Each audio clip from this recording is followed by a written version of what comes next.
नमस्कार मित्रांनो, मी सचिन देशपांडे आणि मला आता इकडे द एपीएन पॉडकास्ट शो या शोमध्ये अ, येऊन खूप छान वाटतंय. पराग सरांनी मला अ, माझ्याच आठवणींच्या गावाला घेऊन गेले असं म्हणायला हरकत नाही पराग सर मला. जिकडे मी माझ्या बालपणापासूनचे ते आत्तापर्यंतचा प्रवास जो अ, डोक्यात कुठेतरी होता, आठवणीत कुठेतरी होता, तिकडे मी सगळ्या गोष्टींना ते व्हिजिट करून आलोय.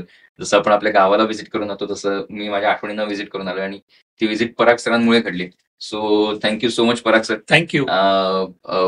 पराग सरांचं जे द एपीएन पॉडकास्ट शो हे YouTube चॅनल आहे, त्याला तुम्ही नक्की सबस्क्राईब करा, लाईक करा. आमचा जो आजचा एपिसोड आहे, तो तुम्ही बघा. त्याच्यावरती तुम्हाला जे काही कमेंट करावंसं वाटेल ते तुम्ही करा.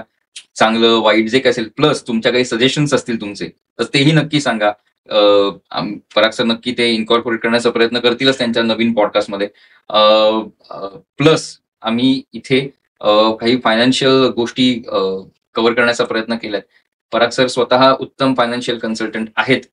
तुम्ही त्यांना डायरेक्ट संपर्क करू शकता तुमच्या फायनान्सशी रिलेटेड कुठल्याही क्वेरीजसाठी. ते असं नाहीये, की तुम्ही फक्त त्यांचे क्लायंट आहात म्हणूनच ते तुम्हाला एंटरटेन करतील. जर तुम्ही क्लायंट नसाल तर ते एंटरटेन करणार नाहीत. असं अजिबातच नाहीये. He is accessible to everyone. So तुम्ही प्लीज तुमच्या फायनान्सशी रिलेटेड काहीही क्वेरीज असतील, त्यांना नक्की संपर्क करा. आय एम शुअर की ते तुम्हाला चांगलं मार्गदर्शन करतील. माझं सगळं फायनान्स ते स्वतः बघतात. त्यामुळे I am really happy with him and I am sure की तुम्ही सुद्धा will be happy. Thank you.